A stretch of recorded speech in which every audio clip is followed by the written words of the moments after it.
And so it was fascinating for me to watch you guys do the same thing I was doing, but have such a different journey. Like the audience's reactions to you guys, especially when they didn't get you. Ooh.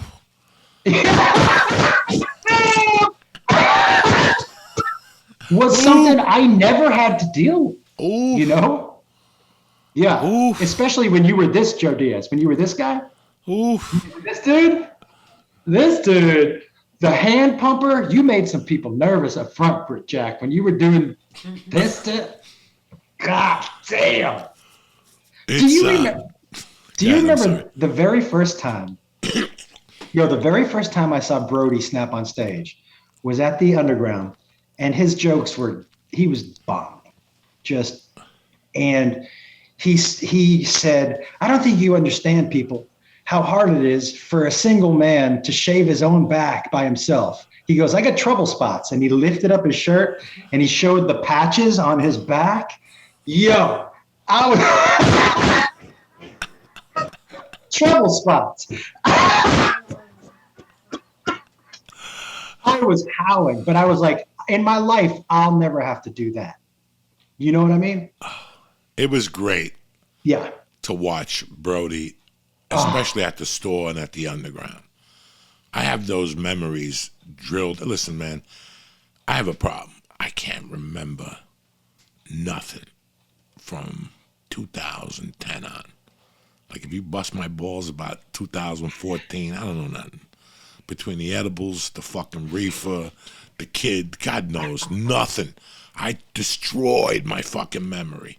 Yeah. But I have real memories of Brody, like on stage at the store, and me going, I don't think Brody's gonna last, because he was having, like, when he first got to LA, he was going up there doing 8 minutes. They weren't on board, and he would just snap, and that's what made him funny.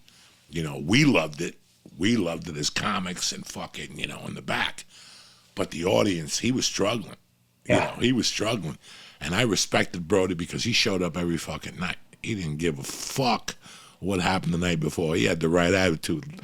That was last night, motherfucking. Tonight's tonight, okay? So it's funny that we did learn a lot from one another. I learned a lot of shit from you. Do you remember doing the fucking industrial that Saturday? Like in September, we had to do an industrial shoot where we had to just pick up boxes and drop them off for people. Like, just pick them up and drop. They gave us like $75. It was like UPS, and all me, Josh, and Gavin did was like pick up boxes. And like every once in a while, we wave at the camera, and the guy would go, "Don't do that." And he would fucking. And I remember going, "This is my first industrial. Oh my God, I'm on my way." Like I still remember going to LA. My first audition was Judy Brown called me up. She was booking the Jenny McCarthy show. For you people who don't know, Judy Brown is one of the biggest managers in the world today.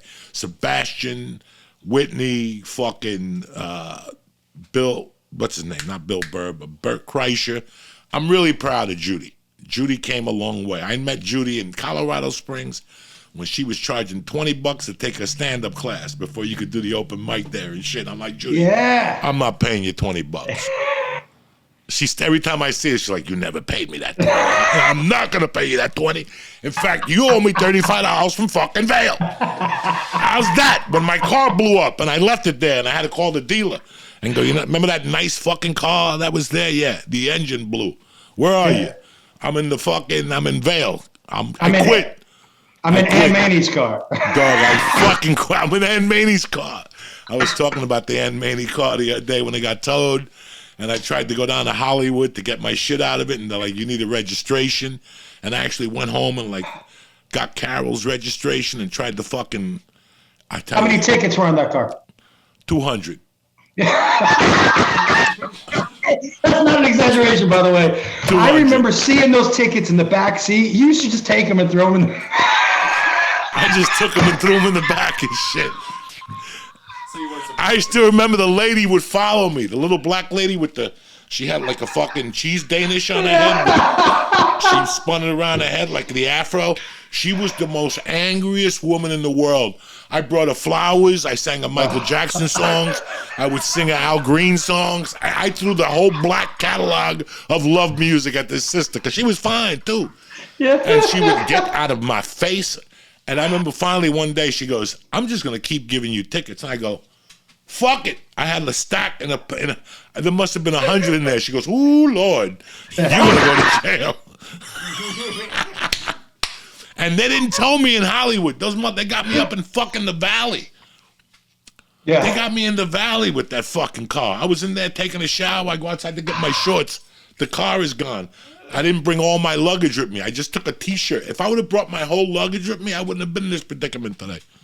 Let me tell you, when I used to get in, I remember getting in that car and looking in the back seat and being like, "You got some tickets?" And you're like, "Yeah." I'm like, "Are you going to pay them?" You're like, "Nah, they're going to have to come get me." And that was it. That's it. What am I going to pay him with? With what? What do you want? My good looks? The car had no brakes. No. No brakes. I would have to step on the I was like Fred Flintstone for real.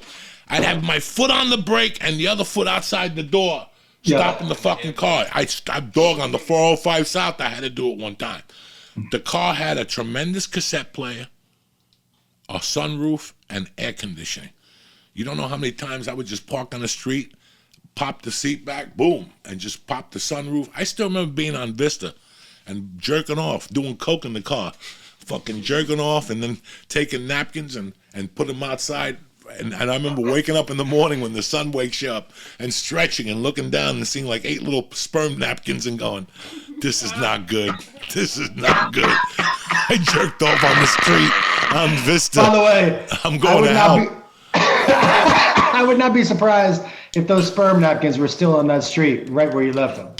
Drive right down the block. There's probably a homeless guy wiping his face. He's just eating his Subway sandwich, and he's taking my little sperm napkin and wiping his sides like Grey Poupon and shit. Yo, do you remember when that dude, oh, by the way, Jacob Wolf was at that Travis Scott concert on Friday? Yo, I forgot to tell you this. So I'm so glad I was asleep, but I wake up to a text. "Hey, I'm all right, but shit got real hairy." So he and his girlfriend have bruises circling their body from where they were being smushed by the crowd. He showed me. My man just has bruises because he was being compressed. Oh, Joe, I forgot. This story is so bananas, man. He said at one point, his girlfriend, who's smaller, her feet weren't touching the ground, but she was stuck between people and just being moved. She was like this, and so many people compressed, she was being moved by the crowd.